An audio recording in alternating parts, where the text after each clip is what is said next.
Imagine spending 20 years with a question that never sleeps beside you. What happened to the person you loved? In the summer of 1980, flight attendant Maren Keller left her Denver apartment for what should have been an ordinary workday and never came home. For everyone who cared about her, the days that followed became a loop of unanswered calls, an empty parking space, and the soft perfume of a pressed uniform that would not be worn again. Maren was 34. She had dark hair that she kept neatly pinned back for flights, kind eyes that made nervous passengers breathe again, and a calm, unflappable manner her co-workers quietly leaned on. For 8 years, she'd flown Western routes for Sierra West Airlines Denver to San Francisco, Phoenix, Salt Lake City, collecting small kindnesses from strangers and the respect of her crew. She didn't cause problems. She didn't miss shifts.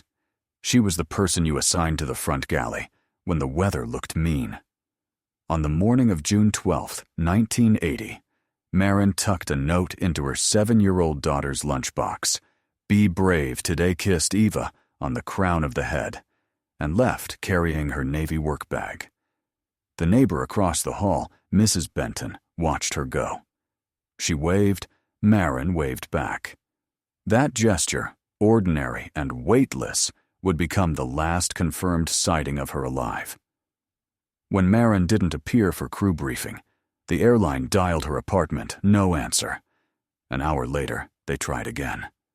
By evening, her supervisor filed a missing person report. Police found Maren's car still in its usual spot.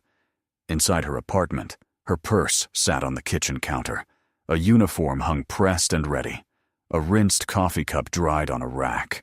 No forced entry, no broken glass, no overturned chair. It looked like a room saving its place for tomorrow, except the woman it belonged to had been removed from it. Detectives swept through the circle of names. Her ex-husband, Stephen Keller, had moved to Phoenix, remarried, and clocked a full day at work, the alibi held. Co-workers described nothing dramatic the previous week, only that Maren had been quieter than usual. Neighbors had heard nothing that sounded like a struggle. One elderly woman on the second floor insisted she'd seen Maren leave around 7:30, carrying her usual bag.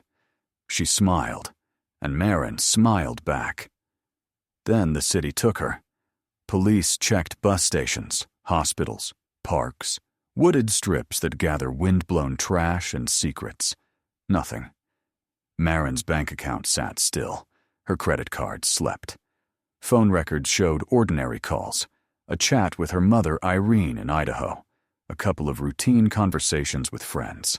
There were no letters with threats, no debt collectors, no jealous ex-lovers pacing under windows. People like Maren don't just vanish, detectives told themselves. But then some people do. The case turned cold within months. A label went on a file: Keller, Maren, missing adult. The box slid into a steel shelf where the fluorescent lights forgot it. Ava grew up around an absence that behaved like furniture. Always there, always in the way. Eventually something you learned to navigate without looking at it directly. She remembered the sound of her mother's laugh, the bedtime stories, the lavender Irene kept alive in a small pot on the windowsill. Irene moved Eva to Idaho and built a life that could stand, even if it leaned. She saved everything: photo albums, cards, grocery lists in Marin's brisk handwriting, as if paper might later develop the power to answer questions. In 1985, Hope briefly woke up and then went back to sleep. A hiker found a brown leather flat near a ravine outside Denver size and style Maren would have worn. Search teams came with dogs and cords and water and patience. They combed through brush, peered into crevices that smelled like wet stone. They found nothing else. A single shoe is not a person. It is an ache in a box, evidence without a sentence to belong to. By 1990, 10 years had passed. Ava, 17, prepared for college and rehearsed the face of someone who had learned to live with not knowing. At night, she sometimes opened Irene's boxes and read her mother's lists, work schedules, birthday plans, milk, eggs, stamps, as if literacy could turn into divination. Every page said the same terrible thing. Normal life was here. The person living it had been erased. Then March 2000 arrived with a sound like metal giving way. A park ranger named Thomas Kellerman climbed through a remote canyon near Mesa Verde, checking erosion damage, when something dull and cracked caught the light between two boulders. He worked it free, thinking it might be a toolbox, and set it on a flat rock. The object was a suitcase, leather split and sunburned, metal hinges flaking with rust, a faint Sierra West Airlines logo still visible if you knew to squint. He hauled it back to his station and forced the latches. Inside, folded women's clothing in Marin sizes, jeans, 2 blouses, underwear, socks, a small toiletry kit, a paperback whose pages had swollen and yellowed, and a Colorado driver's license with Marin's photograph and name. Police arrived fast. The canyon was remote, miles from the nearest road, hours from Denver, a place you would not find unless you meant to. Investigators and search teams slid down scree, traced dry stream beds with dogs, and swept every ledge and pocket of shadow they could reach. No other remains. No handbag. No keys. No bones. Only a suitcase lodged as if the rock had grown around it. At the lab, technicians dried and cataloged everything. Moisture had softened paper to silk, but in a side pocket they found a small notebook. Many pages fused into opaque leaves. Others lifted and revealed short entries in Marin's tight, hurried hand. I feel watched, and I can't tell by whom. Might need to get away for a while. If something happens, remember I tried to do the right thing. The last line held the room silent.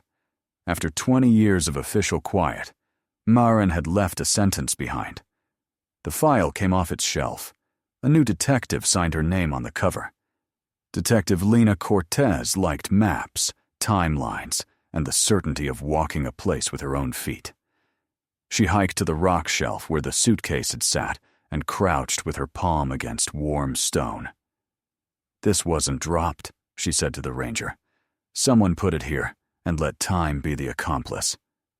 Back in Denver, she logged each item coins dated 79. Kobadi, clothing, toiletries, paperback, notebook, and sent fibers, stains, and anything stubborn enough to survive 2 decades to the lab. Weather had scrubbed away fingerprints and chewed DNA into noise, but the notebook carried a repeating shape in its lines. A name appeared more than once. James. Cortez pulled older interviews, phone logs, crew rosters. No James among Marin's friends or colleagues. Irene didn't recognize the name. Ava had never heard her mother say it in the kitchen or on the phone. Yet the entries spoke about him as if he were real and proximate. James says he can help. I don't know if I should trust him. Met with James again. He knows more than he's telling. Whoever James was, he stood close to the thing that frightened Marin. Cortez built a profile. Someone who moved easily through an airport, possibly security or a contractor, possibly a fixer who knew doors the public didn't. She pulled 1980 business registries and wrote down 3 private investigators named James working around Denver back then. 2 were dead.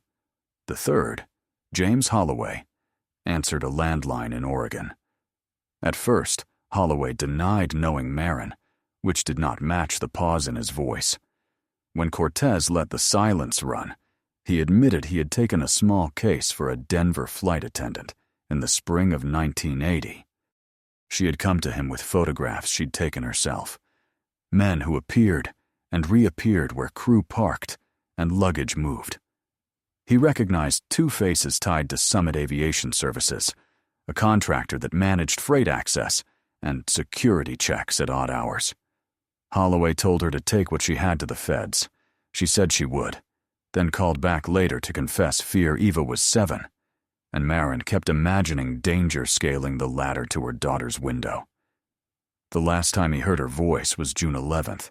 She told him she was going to a meeting with someone who claimed he could make her safe. He advised her not to go alone. She said she'd be careful. She didn't say where. He never heard from her again. 2 months into the reopened case, Eva found what police had missed. At home, she turned the old suitcase in her hands for the 100th time and felt a seam catch her nail. She teased a water-stained slip of paper from the lining hotel stationery, the top line washed away. In, June 11th, room 678. Call James first, then Caleb. The ledger at a half-forgotten property near the airport, the Frontier Inn, held an entry for room 678, rented that night under the name C. Harland. The real Caleb Harland, a licensed PI from that era, was alive in Oregon and immediately told Cortez he had advised Marin in 1980 about being followed, but he had not booked that room. Someone had used his name to ensure she would push open a door. In the paperback from the suitcase, slipped like a leaf between damaged pages, Cortez found a photograph. Marin was grinning beside an aircraft stairway. The man at her shoulder had been streaked by water and time. On the back, in blue ink, R&M, April 80. Trust no one. A restoration lab pulled details up from the blur, a collar pin with Summit's logo. When detectives compared what remained of the man's face to a personnel image from a shuttered file, they found a match. Randall Mays, a Summit supervisor later named in a smuggling indictment that never went to trial because Mays disappeared. He wasn't a friend, Caleb Harland said when Cortez showed him the restored image. His voice thinned. I told her to stay away from him. A beat. I should have done more. By then, the canyon had a gravity all its own. It pulled at every sentence until the words tried to arrange themselves into a shape that made sense. The suitcase, the hotel room, the names, the photograph, the note that said, "Remember, I tried to do the right thing." And still, no body. The desert kept its dead or learned to speak later. By early 2001, the revived case had turned up more questions than answers, and then a blocked call reached a detective's desk. The voice on the line said he had known Marin in 1980. He wouldn't give his name. He sounded like a man who had been practicing fear for 2 decades. According to him, Marin had accidentally witnessed a drug handoff at the airport and reported it to security. Instead of protection, she became a problem. The operation had ties to organized crime, and watchers began to track her. Marin realized the danger and started gathering proof photos, notes, names, so she wouldn't be the only voice if she chose to speak. That was why she met with James. That was why a Caleb appeared around the edges. Something went wrong. The caller hung up before he could be traced. Detective Cortez pressed into federal archives and found investigations from the early 1980s that read like shadows of Marin's diaries. Commercial flights used to move product. A contractor repeatedly named, sealed affidavits that sidestepped specifics. No document said Marin Keller, but the pattern fit her notebook, the way a long missing piece clicks into a puzzle. The canyon made a different kind of sense under that light. If you wanted to end a story without leaving characters on stage, you could stage a meeting in a remote place. Somewhere, a suitcase could sleep undisturbed for 20 winters. Somewhere, a fall could be explained by wind or grit. Somewhere, a shout wouldn't cross the distance to any human ear. Cortez reconstructed Marin's final week hour by hour. Flight records showed she had 2 days off before June 12th. A mechanic remembered seeing her speak with a man in a dark jacket near the crew lot. A neighbor reported a gray sedan idling late at night. Someone in a coffee shop recalled Marin talking in low tones with a man who seemed agitated in the first days of June. None of it was enough on its own. Together, it suggested a net tightening. The Frontier Inn ledger became a small stage for a crucial scene. Room 678, A false name. C. Harland. The note in Marin's suitcase. Call James first, then Caleb. The real Caleb Harland. I didn't book that room. I warned her not to go. The man in the restored photograph, Randall Mays, sunglasses at night. A supervisor whose work flourished at hours when the airport wanted to be blind. Cortez stood in the hallway outside the old room late in the afternoon, when the hotel was quiet and the ice machine sounded like rain. She lifted her knuckles to the door without touching it, and imagined Marin doing the same. A familiar male voice from the other side, the click of a chain, the logic of trust, the lesson that would cost everything. Irene did not live to hear the last of the answers, but she lived long enough to watch the investigation lift its head again. She told Ava that the suitcase had been a gift, a proof not of death, but of love. A mother's attempt to protect her child the only way she knew at the time. She died in 2003 with more peace than she'd held in decades, her hands folded and smelling faintly of the lavender she had kept alive for so long. In 2005, hikers working a ravine roughly 3 miles from where the suitcase had been found came upon scattered human remains. The bones had weathered years of sun and animal traffic. An anthropologist estimated a woman in her 30s, height and build within Marin's range. The dentist who had once kept her records had closed his practice years earlier. The files were lost to dust and bad storage. DNA testing at the time could not make science say yes with the weight a family needs. Ava chose burial anyway. If the remains were not her mother's, then a stranger would not be left unclaimed. If they were, Marin would finally be home. She ordered a headstone with her mother's name, birth year, the year she disappeared, and a simple line from the notebook that had outlived rain. She tried to do the right thing. Publicly, Ava learned to talk about her mother without turning pain into a spectacle. Privately, she wrote letters and tucked them into the suitcase. Birthdays, graduations, ordinary Tuesdays. We kept going. We are okay. I am teaching Grace to be brave the way you taught me, without saying it out loud. She kept the suitcase high on a shelf where it would be both visible and safe, a reliquary for a life that deserved better than a shelf. 10 years later, technology caught up. In 2015, a lab retested degraded samples using advanced mitochondrial methods and gave Eva a phone call that changed the texture of grief. The remains in that grave were definitively Marin's. There would be no more logic games for the heart to play. No secret life in another town. No reunion staged by television. Whatever had happened in that canyon had happened then. It had ended a life while Eva still had baby teeth and a neighbor named Benton to remind her to bring her lunchbox home. The medical analysis read like a mercy where mercies are rare. Patterns on surviving bone aligned with a fall from height. There were no bullet defects, no knife marks on what time had spared. Death had likely come fast. To a daughter who had spent years imagining dark possibilities, the difference between hours and seconds mattered. It could not fix anything. It could take one nightmare away. Detectives took another pass through old federal cases, searching for names that could still be made to talk. The responsible network had largely collapsed under its own weight and federal pressure by the mid-'80s. Some men were dead. Some were in prison. Some had changed names and addresses and histories. Randall Mays had dissolved into rumor 3 decades earlier. The case file wrote the bureaucratic sentence it had to write.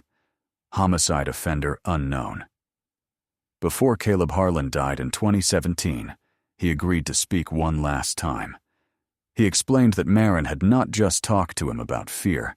She had shown it to him in the way she couldn't stop thinking about Eva when she tried to describe what she'd seen. He admitted he should have pushed harder, should have gone directly to the FBI with what he knew, even if Marin wasn't ready.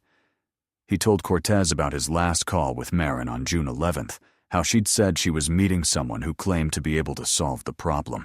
She hadn't told him where. He had told her not to go alone. He had underestimated the size of the thing she was standing in.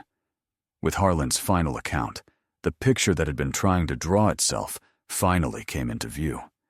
Marin had been preparing to run, not forever, but long enough to make a plan that didn't uproot a 7-year-old's entire life. Before she disappeared into a safe place, she agreed to one meeting that promised she wouldn't have to erase the rest of her world. The Frontier Inn ledger and the slip of paper hidden in the suitcase lined up with a canyon where a suitcase could sleep for 20 years and where a body could fall and leave almost nothing to argue with. Whether Marin slipped or a hand converted gravity into murder, trust was the tool that killed her. Ava grew older around that sentence, and her life arranged itself not around closure, because that isn't real, but around use. She began to speak at community centers and schools about what unsolved cases leave behind, not just old photographs and bad habits of hope, but families who still have to get up the next morning and make lunches and pay bills, and not teach their children that the world is only a place that takes. She advocated for cross-state DNA databases that talk to one another, for cold case units that do not depend on one person's obsession to keep going, for the simple human practice of returning phone calls to families whose cases have cooled. Now and then she took Grace to the canyon. The red rock and harsh shrubs didn't care about human stories. The wind said nothing. The sky sprawled like something that refused to hold a secret. Grace asked the question Eva had asked herself for decades. Are you angry that she didn't just run and take you with her? Ava answered as honestly as a mother can. Running would have meant another kind of fear forever. New names, new schools, a childhood taught by a locked door. Marin had tried to find a seam where right and safe could live in the same sentence. She had gambled and lost. The trying still mattered. What the file could not do, a daughter's life could. Honor the truth that moral clarity is expensive and that prudence is not cowardice. Ava taught Grace both without insisting they cancel each other.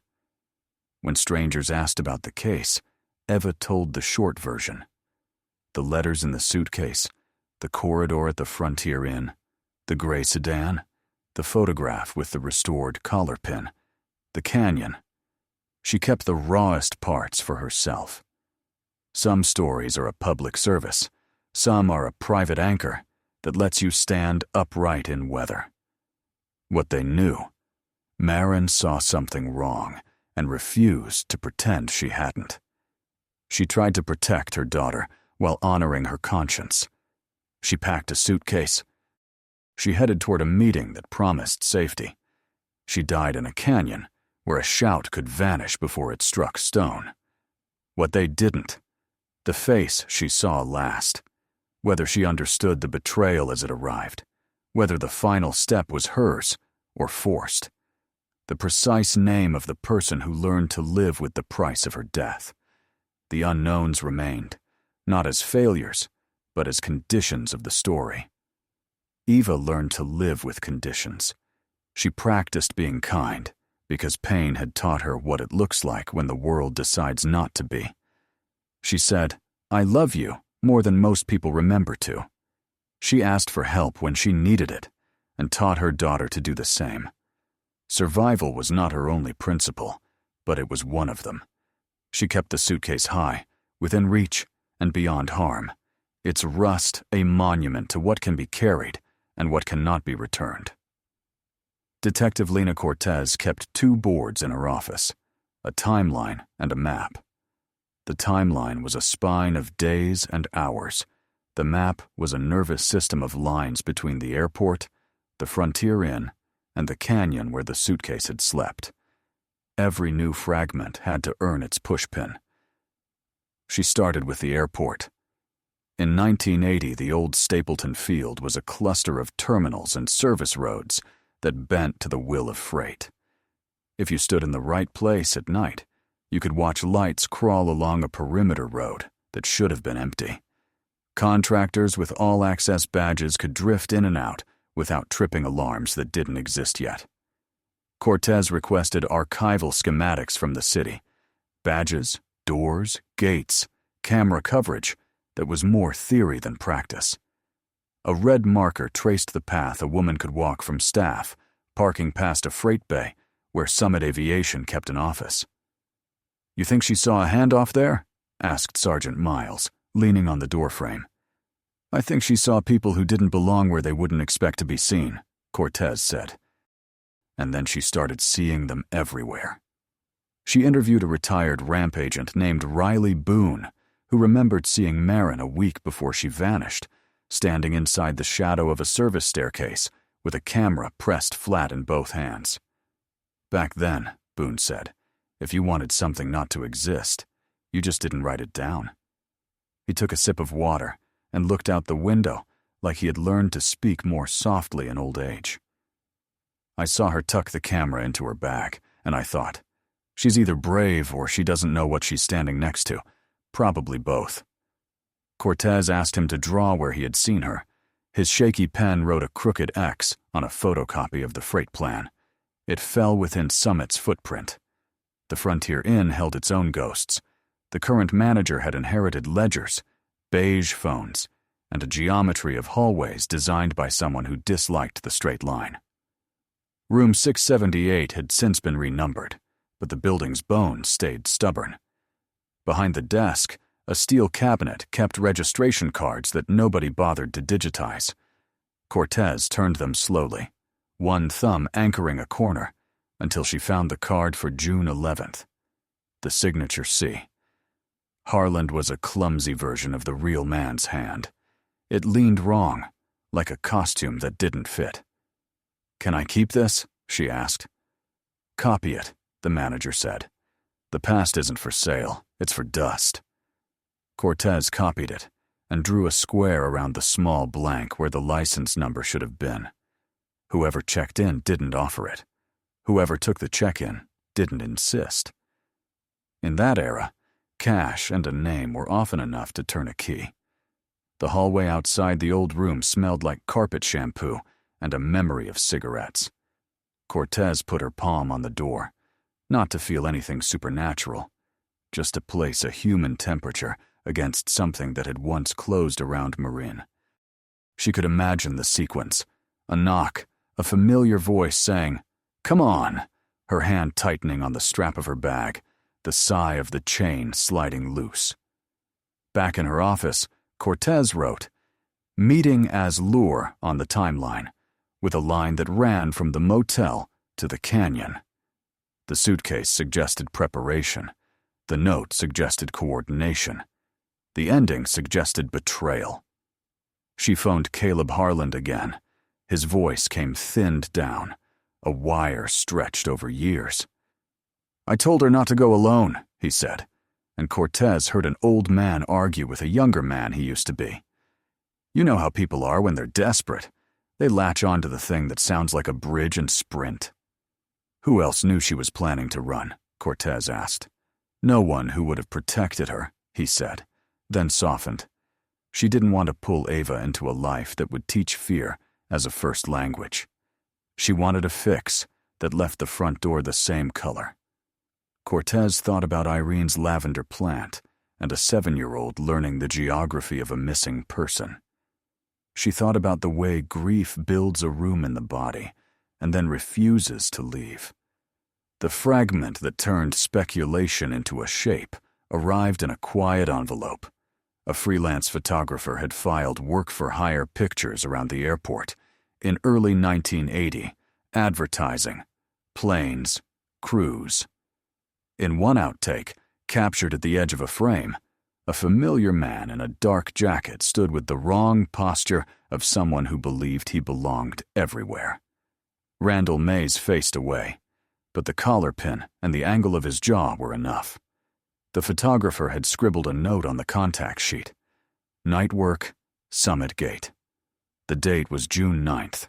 The photograph didn't prove he had lured Marin, but it proved he lived in the space where she had started carrying a camera. Cortez added the print to the board and drew the line no prosecutor could see and no daughter could unsee. Eva learned to live with the investigation like a housemate, present, noisy, sometimes helpful, sometimes impossible. She took calls she didn't want and kept the suitcase where she could see it without knocking into it every hour. When people asked for interviews, she weighed whether the attention would bring help or stir the wrong attention again. A local station requested a sit-down on the 21st anniversary of Marin's disappearance. The producer promised gentleness and airtime for advocacy. Eva agreed. The anchor asked questions in a voice that had practiced compassion. "When did you stop expecting your mother to walk through a door?" he asked. "I didn't," Eva said, and the room went quiet in a different way. "I stopped expecting the door to exist." After the segment aired, emails stacked up. Some were the usual strangers trying to lease out their certainty. A few held lines that mattered. One woman wrote about working graveyard at the Frontier Inn and watching a man escort a woman down a side stairwell instead of the lobby. She couldn't be sure it was Marin, and the date was blurry in her memory. But her detail matched the architecture in the ledger. The side stairwell offered a way to avoid the front desk and its indifferent witness. Cortez met her in the lobby, where a bowl of plastic-wrapped mints pretended to be hospitality. The woman's hands shook as she talked. "He held her elbow like she was already falling," she said. And she looked, not frightened yet, but convinced that the night was bigger than her. "What did he look like?" Cortez asked. "Dark jacket," the woman said. "He wore sunglasses indoors. I remember that because I thought, no one honest wears shades at midnight." She laughed like a person who didn't laugh often. "But what did I know? I was 19, and I thought the worst thing that could happen at work was the linen delivery being late." Cortez walked the stairwell after the interview. The concrete steps felt the same underfoot as they had for decades, indifferent to footsteps, faithful to gravity. Outside, the back exit opened onto a lot that leaned toward the service road and then the highway south. From there, the canyon was a long drive and a short fall. The 2015 DNA confirmation didn't end the story. It put a period where rumor had always tried to float an ellipsis. After the lab called, Eva drove to the cemetery and sat with her back against the headstone, knees up, hands around them like she was trying to keep a small person warm. Her phone buzzed with texts she ignored. Her fingers found the carved line. She tried to do the right thing and traced it the way a child learns a letter. She spoke the way she always did when she needed to order the world. "Okay," she said out loud, "the way you say it before you lift something heavy. Okay." At home that night, she took the notebook copies out of the suitcase and put them on the table. She read the pages that had survived and the gaps that never would in equal measure. She copied the entries into a clean, spiral-bound pad, as if making the words pass through her hand could bring some part of the person back. At the end, she wrote a new page, a letter addressed to the woman she had been built from. "You didn't fail. You chose a door that turned out to be a wall and still tried to walk through it. I wish you had shown me the fear you kept in your pocket. I wish you had asked for help. I wish for you as if wishes were a currency that could buy us another hour. Since they aren't, I will pay with the small things I can do. Call people back, sign petitions, say your name, say I love you out loud while people can hear it. The page didn't repair anything. It organized the ache into a shape Eva could carry. In the spring, after the DNA call, Cortez asked Eva for permission to share selected documents with a journalist she trusted, someone who would write a careful piece about what families need from cold case units and what they rarely receive. Eva said yes. She wanted the practical parts of the story to do work in the world. The journalist, Theo Demas, wrote beautifully and without indulgence. He described Irene repotting the lavender, that kept dying under Colorado winters, and the suitcase as a stubborn object that had outlasted weather and lies. He quoted Cortez about coordination between agencies that still went to voicemail, and he printed the line, "If something happens, remember, I tried to do the right thing with permission." At the end, he wrote about Grace, now a young woman with the same set to her mouth that photographs showed in Marin, and the way legacy is the work of trying not to let the worst thing be the only thing. The article raised money for a database upgrade the department had been putting off. It also shook loose another witness, a former Summit Aviation night clerk who had kept his head down and his job long past wisdom. He didn't want to meet at the station. He chose a church basement with bad coffee and better light. "I liked her," he began, surprising Cortez. "She was in the terminal sometimes, and she made a person who didn't belong feel like he wasn't dirt." He rubbed a thumb along a styrofoam cup until a squeak filled the quiet. That night, there was talk about a meeting. Someone said she wouldn't be a problem after it. I didn't understand the kind of talk I was in the middle of until later. By then, later was too late. "Whose talk?" Cortez asked. He lifted his eyes and then dropped them. "The name you keep saying in the papers," he whispered. "Mays. Why are you telling me now?" He stared at the floor drain like truth might fall into it and be safely gone. "I thought time would make it not my business anymore," he said. Time didn't. It just made it my fault in a different way. Cortez wrote the statement with his permission and submitted it to the file that would likely never hold an indictment. It would hold the truth anyway, which is a different kind of court. The canyon never answered, but it kept a kind of consistency that Eva found almost comforting. On her second visit with Grace, they parked at the trailhead and walked down into red cuts and scrubbed the color of dust. They stopped where the ranger had found the suitcase wedged between rocks, where searchers had later found bone turned light as chalk. "Do you want to say anything?" Eva asked. Grace kicked a pebble and then seemed embarrassed by the sound it made. "I think," she said, "if I talk here, I'll be talking to rock, and I would rather talk to you." She took Eva's hand. "Tell me the part you don't tell strangers."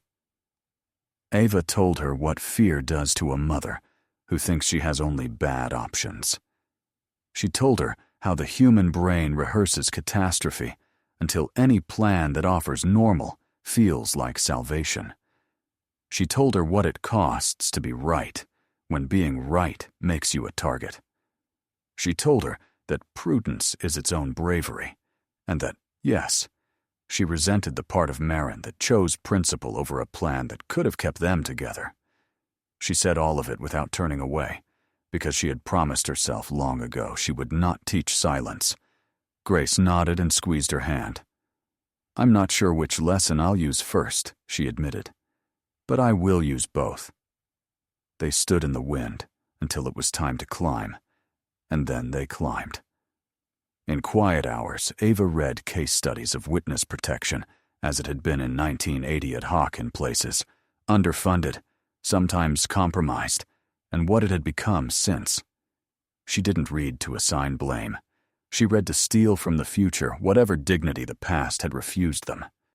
She wrote to state legislators about funding for cold case units, and wrote to her city about what it means to tell families the truth, even when that truth is, "We are out of road, but we will sit with you where the road ends." A year later, during a community forum, a young woman asked what to do if she ever found herself where Marin had been. Afraid, watched, sure she had seen something wrong, but unsure if telling would help or harm. Ava wanted to give her the perfect sentence, the protocol that would keep all daughters safe. Instead, she gave her a small, workable list. Tell more than one person. Make copies of what you have. Use official channels, and then confirm that the person you used is real. Do not go to a meeting alone. Say someone's name out loud while you are still in a public place, So if that someone means you harm, they hear you announce a witness." She hesitated, then added, "And ask for help sooner than your pride would like." After the forum, the woman hugged her. Ava didn't ask her name. The point wasn't to make a story, it was to make a person safer. In the long evenings that followed, Ava sometimes dreamed in airports, marble floors, and echoing announcements, and the sensation that, if she turned her head fast enough, she would catch a glimpse of Marin in a reflection. In those dreams, Marin always smiled, and Eva woke up with her heart in her throat, but not in a bad way, as if the body could store a kindness it had been owed and release it later. She kept talking to her mother in the kitchen, in the car, in the quiet, between a text arriving and an answer leaving. She told her about Grace's first apartment, about a neighbor's small dog that sounded like a squeaky toy, about the way Denver light turns honey at a certain hour if you stand in the right street. She told her about Lena Cortez and Theo Dimas and the church basement, and the man who finally told the truth because time had made his silence heavier than his fear. She did not ask whether Marin approved of how she was living. She told her that she was living in ways Marin could recognize. That was enough. The official file closed once more with the phrase it had earned and not escaped. Homicide offender unknown. In law, that meant a door that could be opened later if a name finally learned how to walk into a statement. In life, it meant Eva had to keep breathing in a room where the air might never sweeten. Still, the story didn't end at a clerk's stamp. It turned outward.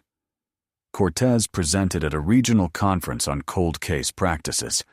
She used Marin's case with permission, redacting names except the one the family had allowed to live in print. She talked about interagency memory, how institutional knowledge evaporates when a person retires, how a new detective wastes months rebuilding what a coffee-stained notebook could have told her, how much grief could be spared if a department treated every case as a relay instead of a solo run. She argued for shared databases, better training in trauma-aware communication, and the simple ethic of calling back the families who are brave enough to dial. During the Q&A, a detective from another state raised a hand and said, "What do you give a family when you have no evidence left to test, and every witness is either dead or lying?" "Time," Cortez said, "and attention, and honesty that doesn't make promises it can't keep. Some days, that's the whole job." Afterward, over coffee that tasted like cardboard, she found herself next to a forensic anthropologist who had worked on the 2015 retesting. "You know what I wanted to tell the daughter," the scientist said. "That she was brave to ask for the test again. People think science is certainty. Most days it's complexity and patience. She gave us both." Cortez took that sentence to Eva later, like a small wrapped thing a person hands you because they think you might like it. Eva did. The suitcase remained a steady altar. On Mother's Day, Eva added a new letter. "We are all right and we are not all right, which is the shape of honest living. Grace is stubborn the way I think you were. I tell her that stubbornness is only a problem when it is married to the wrong idea. She rolls her eyes and hugs me anyway. I hope you would like the way we love each other." On the anniversary of the day Marin walked out of her apartment and into history, Eva cooked the breakfast she remembered from her last ordinary morning, pancakes and orange slices, and let the radio play low in the background, because that was what the kitchen had sounded like when she was 7, and the world still made the right noises. Sometimes, visitors noticed the suitcase on the shelf and asked about it. Eva told a version that fit the person and the hour. To children, she said, "It belonged to my mother. She was very brave." To adults, she trusted, she said, "It's what was left of a decision that cost more than it was supposed to."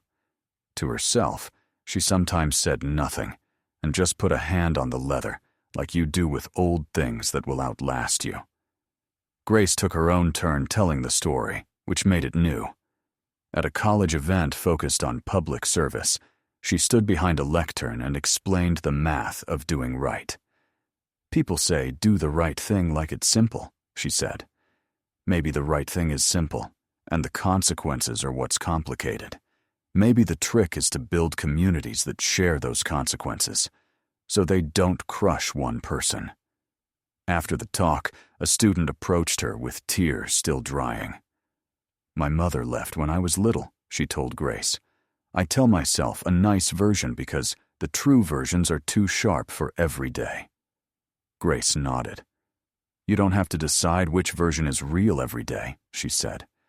You just have to keep the version that helps you be kind and careful. The student hugged her, the way people hug when the world has just made a small repair. A year or two later, Theo Demas wrote a follow-up article about systems and families. He described a department finally funded enough to assign a 2-person team to long, cold cases, and he framed Marin's story not as tragedy for voyeurism, but as a template for the kind of care institutions can learn. He included a photograph of Eva in her kitchen, the suitcase visible on a high shelf, sunlight making a square on the floor like a stage. The caption read simply, "A daughter lives forward." The article didn't name Mays again. It didn't have to. People who needed to know already knew. People who didn't need to know could carry the lesson without the blame. On a late autumn afternoon, Cortez and Eva met at a small coffee shop that looked out on a city that had learned new buildings without forgetting old streets. They talked about nothing for a while. The quality of the pie, the traffic, someone's dog that had become neighborhood famous, and then the conversation circled back to the center it always found. What would you have me do differently, Cortez asked, if this case were at day 1 and not year 45? Eva took her time. I would have wanted someone to tell my mother that not telling is not the same as protecting your child, she said. That secrecy makes you alone, and alone is what danger wants. I would have wanted someone to say, if you are frightened, do not improvise safety with the same people who frighten you. Cortez nodded. We don't have a script for people who are doing the right thing at the wrong edge, she said. We need one. Write it, Eva said. I'll read it for you wherever you need me to. They smiled like comrades, and not like cop and civilian. It fit better.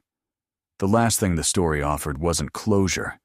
It was an aperture, a way to look at the same facts and see human work to be done. Eva started a small fund in her mother's name for travel and lodging for families who needed to follow a case across counties and couldn't afford to. She kept it simple. No forms that punished the overwhelmed. No hoops designed by people who had never spent a night in a motel because grief had a meeting there. The first recipients were a brother whose sister's case had moved 2 jurisdictions away, and a grandmother who was raising a boy that looked like the father he had never met. Each sent a postcard later. Thank you for seeing us. The cards went into the suitcase with the letters and the copies, and the photograph with the restored collar pin. Sometimes Eva imagined Marin sitting at the table, hands around a mug, head tilted the way it was in pictures. She imagined introducing her to Grace, as if life had stayed on the rails. She imagined the sentence her mother would say about Randall Mays and the men who had used him. Not a curse, not a dramatics, just a plain statement in a voice that had soothed strangers. I did what I could with what I knew. It wasn't enough. It was what she had. Eva didn't forgive the men who had learned to vanish behind their crimes. She did not offer them the courtesy of her imagination. She invested it instead in the living her daughter, the students, the strangers who wrote, because they needed a way to think about fear without letting it arrange their days. Years later, when Grace had children of her own, they asked about the suitcase, because children ask good questions about visible mysteries. It belonged to your great-grandmother, Grace told them. She worked on airplanes and was brave. That box reminds us to be honest and careful at the same time. Did she fight bad guys? One asked, as if the world were obliged to offer good scripts. She did what she could, Grace said. And when she couldn't any longer, other people did what they could. That's how we fight bad things, together, over a long time. The child seemed satisfied. The story had produced the right kind of assignment. On a winter morning, Eva drove to the cemetery and brushed snow from the stone with a glove. She said the line she always said before she went back to the car. We kept living. The words were not magic. They didn't flip an invisible switch and flood the day with light. They set her stance, the way a person sets their feet before lifting. Back home, she stood on a chair and reached the suitcase down carefully. The hinges protested the way old metal does. She added a new letter on top of the stack. I don't know if this practice does anything but make me steady, but that is not nothing. We are fine, mostly. I have learned not to demand from the world the apology it doesn't have the mouth to make. I accept gentler things. A call returned, a case reopened, a young woman taking notes at a forum, a detective who doesn't lie about what she can't do. I think you would like how we live. I think you would be proud, and also tell me to eat more fruit. I listen. She closed the case and slid it back into its high corner. It had become, in its way, a family member. Quiet, heavy, trustworthy. What remains to say? That Maren Keller chose to see and to act, and that choice asked too much of one person.